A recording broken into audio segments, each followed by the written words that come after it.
What's up everyone, welcome back to more Reddit stories about entitled people, crazy people, and all that kind of stuff. So be sure to subscribe if you haven't yet, and let's get into today's stories.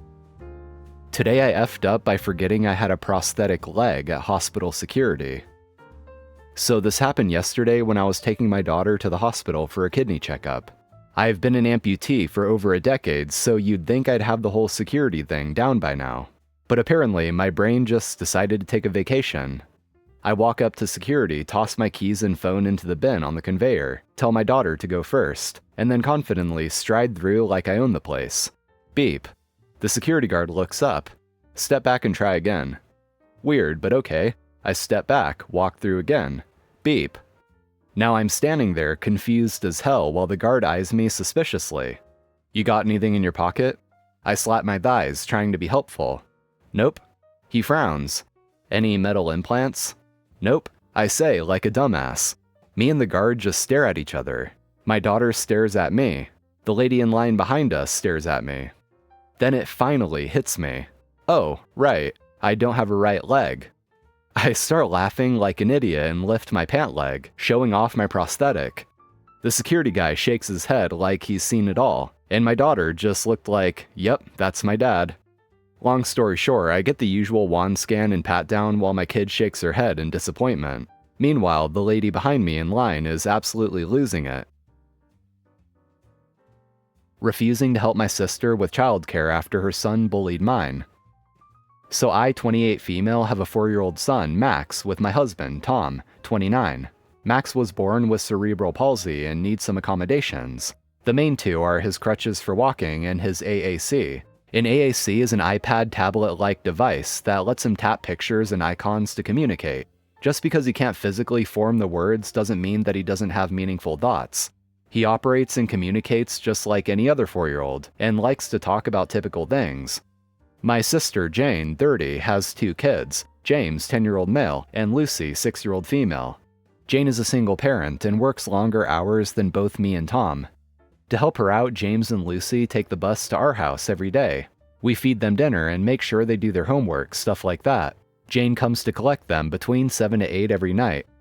Well, Wednesday night, the kids were playing as usual when we noticed James started pretending to walk weird and make strange sounds. It was exactly the way that Max walks and talks. Tom immediately told him to cut it out. He kept doing it though, with Lucy laughing. Max started to get upset. Tom called them both out of the family room and scolded them quite severely. He didn't yell or anything, but was firm.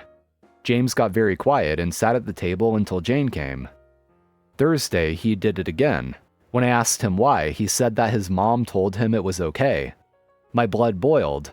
I told him he could sit at the table for the rest of the night. When Jane got there, Tom and I took her into the other room.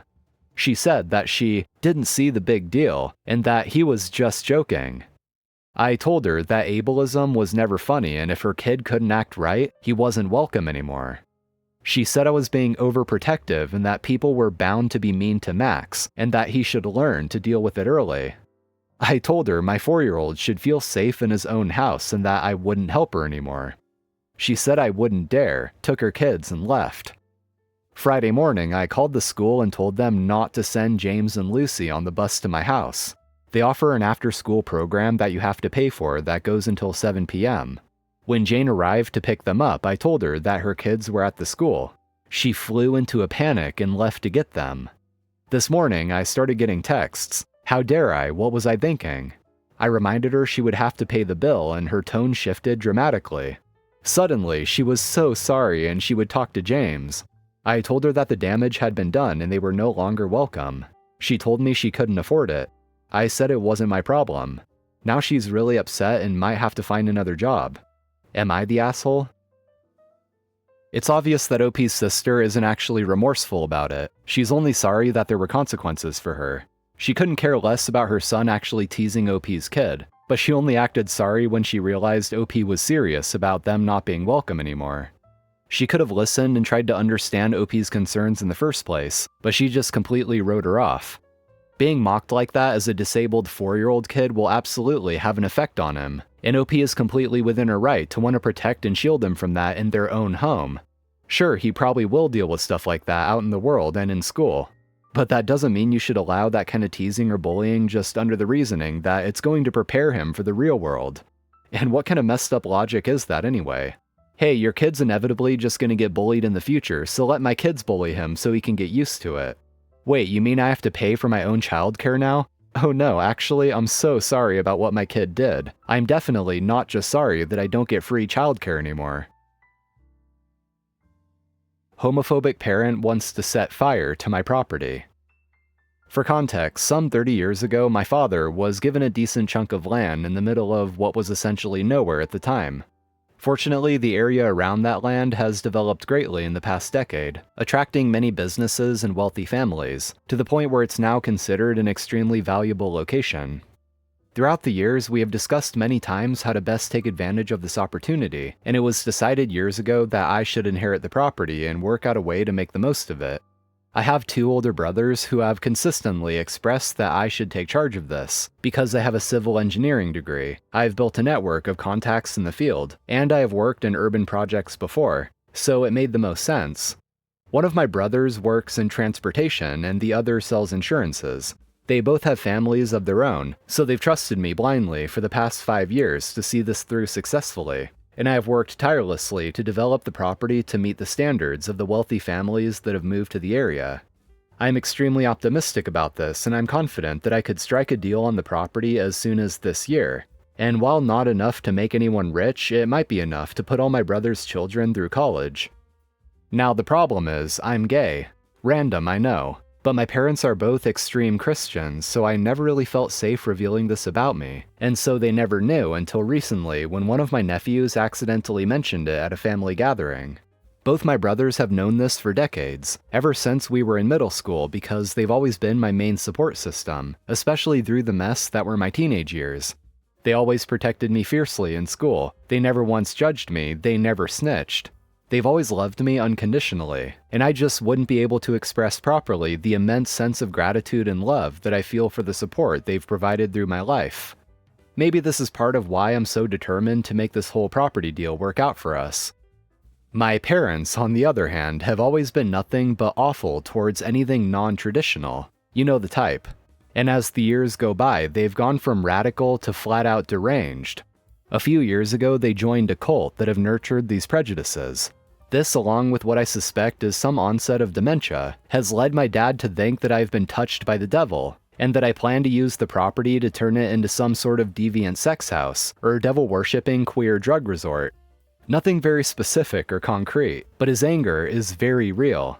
He messages me daily about it, going on long, crazy rants about how he always knew I had something odd about me, how I'm going to ruin his chance to get into heaven, and other incredibly hurtful things that I prefer not to mention here. But mainly he's demanding that I return the ownership of the property to him. Now a few weeks ago, my brother noticed on his phone that my dad was on the land, so he drove there and found him pouring gasoline around the property. It's just one of those incredibly lucky moments that he managed to catch him before he did irreversible damage. But now I'm sick with worry that he's going to attempt it again someday and all my hard work will go to shit. Lately, I've been unable to sleep, just having non-stop nightmares of him setting the house on fire, and I simply don't know how to deal with this. Friends have suggested to get him arrested, but I can't do that to my own dad, and also he would have to commit a crime, and it's the crime precisely what I'm trying to prevent. I'm sick with worry, I don't know what to do. I understand that my parents feel betrayed that I never told them, but I'm sure this cult group is feeding them ideas that will end up in catastrophe. I'm even starting to hate myself again for this stupid thing about being gay. I'm going to ruin it for my brothers who look forward to this deal, and it's just such a damn insignificant, silly thing, and it's about to ruin everything for me, too.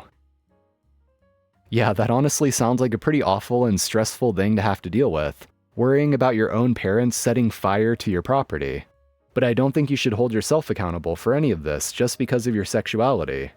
I can understand how someone in this situation might end up blaming themselves a bit and feeling guilty, but at the end of the day, you didn't do anything and your brothers didn't do anything. And it's unfortunate that your parents, of all people, are the ones that you end up having to fear the most. NOP didn't give any details on really what they're going to do with the property, just that they're planning to strike some kind of deal. I don't know whether that means they're selling the property or maybe starting some kind of business on it. So if they're selling the property, it would be more of a matter of hoping they don't set fire to it before it can sell. But if the property is going to stay in the family and you're just going to operate some kind of business on it, then that definitely makes things a bit more complicated and way more scary, knowing that you have straight up deranged parents that have already gone out there and poured gasoline. And that's way more serious than someone just making a threat. That's someone who was caught in the act about to do it. So good luck, I guess. Don't want to split the cost of a membership? That's fine. My sister-in-law and brother-in-law are notoriously cheap, stingy, and manipulative. Otherwise, nice as could be. We have a big box membership, and both I and my husband, brother-in-law's brother, have a card. One of them, sister-in-law probably, asked to borrow his card to use at said store and then never returned it. Normally, who cares? I'm happy to share, but they are just so damn cheap and stingy that it started to bug me, so I asked for the card back, saying that we needed it. Sure, and she gives it to me. 4 to 5 months later, my husband asks for my card, and I ask where his is. Oh, I lent it to sister-in-law. Okay, plan B. Next time I was at their house, I offered to split the cost of the membership. At the time, that was $50 a year. Response? Oh, we don't really use it that much, but I'll talk to brother-in-law. Plan C and petty revenge. I logged in online and saw that they were using it 1 to 2 times a month. Pennywise, pound foolish. F around and find out. I went to the store and asked for my membership to be canceled effective immediately. Told no one.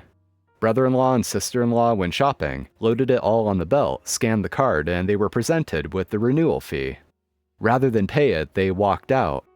We never spoke about it, but brother-in-law told my other brother-in-law, who told me and just laughed. He and I are on the same page. Brings me such satisfaction to play out that scene in my head. Anyway guys, that's going to be it for today. Thank you for watching, I appreciate it. And as always, if you enjoyed, be sure to hit that like button and subscribe to the channel for more Reddit content like this. So have an awesome day everyone, and I'll see you in the next one.